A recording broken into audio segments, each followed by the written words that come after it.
क्या हो अगर उम्र सिर्फ एक संख्या न हो बल्कि एक एहसास हो जिसे बदला जा सकता है? तो आज चलिए एक ऐसी प्राचीन कला की दुनिया में चलते हैं जो कहती है कि जवानी लौटाई नहीं जाती बल्कि जगाई जाती है। चलिए इस रहस्य को समझते हैं। एक बहुत गहरी बात कही गई है। कुछ लोग उम्र से बूढ़े होते हैं और कुछ लोग उम्र को ही बूढ़ा कर देते हैं। सुनने में ये सिर्फ एक कहावत लगती है ना, पर ये तो एक पूरा दर्शन है। एक ऐसी सोच जो समय को देखने का हमारा नजरिया ही बदल सकती है। तो सवाल एकदम सीधा है, क्या सच में कोई ऐसी गुप्त कला है जो इंसान को फिर से जवान बना सकती है? ये सवाल सदियों से पूछा जा रहा है और इसका जवाब वो हमें मिलता है हिमालय की एक कहानी में। सोचकर देखिए, हिमालय की एक गुफा, वहां एक 90 साल के योगी रहते हैं, पर देखने में 40 से ज्यादा के लगते ही नहीं। यही कहानी उस प्राचीन ज्ञान की नींव है जिसे हम आज समझने वाले हैं। आखिर उनका राज क्या था? मतलब ऐसा क्या था उनके पास जो विज्ञान की समझ से भी परे लगता है? जब उनसे पूछा गया ना, तो योगी ने बस मुस्कुराते हुए कहा, मैंने अपना शरीर नहीं बदला, मैंने तो समय के साथ अपना रिश्ता बदल दिया। और यही इस पूरी कला का सार है। बात शरीर को बदलने की है ही नहीं, बात है समय के साथ अपने रिश्ते को बदलने की। तो समय के साथ इस रिश्ते को बदलने के लिए हैं 5 कालातीत सिद्धांत। यही वो नींव है जिस पर यह पूरी गुप्त कला टिकी है। चलिए एक एक करके इनको समझते हैं। तो सबसे पहला सिद्धांत वो है श्वास पर विजय पाना। योगी का मानना था कि जो अपनी सांस को जीत लेता है वो अपनी उम्र की गति को भी नियंत्रित कर सकता है। तो श्वास पर विजय पाने का मतलब क्या है? असल में इसका अभ्यास होता है गहरी और एकदम नियंत्रित सांस लेने से, प्राणायाम जैसी जो तकनीकें हैं उनसे, और ध्यान से। और इन सब का सीधा असर कहाँ होता है? तनाव से मुक्ति पर।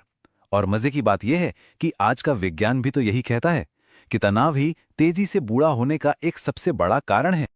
अब आते हैं दूसरे सिद्धांत पर, भोजन नहीं, ऊर्जा का चयन करो। हमारे प्राचीन ग्रंथों में भी लिखा है, जैसा अन्न वैसा मन, और जैसा मन वैसा तन। मतलब बात सिर्फ ये नहीं है कि हम क्या खा रहे हैं, बल्कि ये भी है कि कैसे खा रहे हैं और कितना खा रहे हैं। यहां पर रिश्ता एकदम सीधा है। जरूरत से ज्यादा खाना मतलब उम्र को तेजी से बढ़ाना, हल्का खाना, समय पर खाना, और जरूरत से थोड़ा कम खाना, ये शरीर को भारी होने से बचाता है और इसे हमेशा ऊर्जा से भरा रखता है। तीसरा सिद्धांत, और ये बहुत गहरा है, ये कहता है शरीर मन का ही तो अनुसरण करता है। योगी के हिसाब से शरीर तब तक हार नहीं मानता जब तक मन खुद को बूढ़ा ना मान ले। असली उम्र तो मन में होती है, शरीर में नहीं। तो फिर एक युवा मन होता क्या है?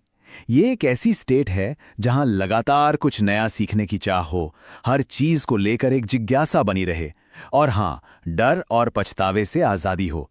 जब मन जवान रहता है ना, तो शरीर भी उसकी सुनता है और उम्र का असर अपने आप धीमा हो जाता है। चौथा सिद्धांत है अपनी भीतर की आग पर काबू पाना। हमारे शास्त्रों के अनुसार कुछ भावनाएं ऐसी होती हैं जो शरीर को अंदर ही अंदर जला देती हैं, बिल्कुल एक धीमी आग की तरह। और ये आग है किस चीज की? ये है जरूरत से ज्यादा काम की, गुस्से की और चिंता की। और इस पर काबू पाने का रास्ता क्या है? एक संतुलित जीवन, भावनाओं को समझना और क्षमा और संतोष का अभ्यास करना। कहते हैं जब अंदर की ये आग शांत होती है ना, तो चेहरे पर उम्र की लकीरें भी हल्की पड़ने लगती हैं। और अब पांचवा और आखिरी सिद्धांत, अपने जीवन का उद्देश्य खोजें। और ये शायद इन सभी में सबसे गहरा और सबसे जरूरी सिद्धांत है। योगी का मानना था कि जिस दिन इंसान के जीवन का उद्देश्य खत्म हो जाता है, उसी दिन से उसका असली बुढ़ापा शुरू होता है।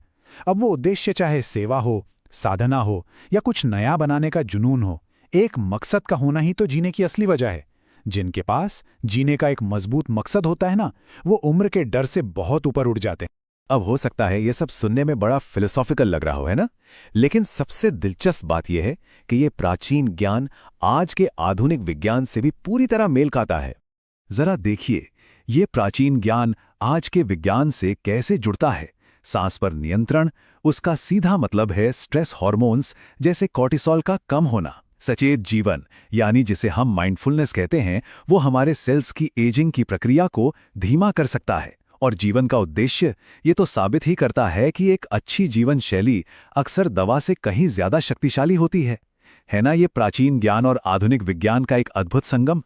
इन 5 सिद्धांतों को जानने के बाद योगी ने अपना अंतिम और सबसे बड़ा रहस्य खोला। उन्होंने कहा, जवानी कोई ऐसी चीज नहीं है जो लौट कर आती है। ये तो कुछ ऐसा है जिसे जगाया जाता है। और यही सबसे महत्वपूर्ण बात है। हम कोई खोई हुई जवानी वापस पाने की कोशिश नहीं कर रहे हैं, बल्कि अपने ही भीतर सोई हुई उस ऊर्जा को जगा रहे हैं। तो ये कोई जादू या चमत्कार नहीं है, बल्कि ये तो अनुशासन, चेतना और संतुलन की एक कला है।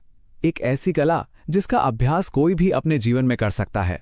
और आखिर में ये एक सवाल छोड़ जाता है, अगर जवानी एक कला है तो कोई अपनी जिंदगी की इस मास्टरपीस को कैसे बनाएगा? इस सवाल का जवाब हम सभी को अपने भीतर ही खोजना है।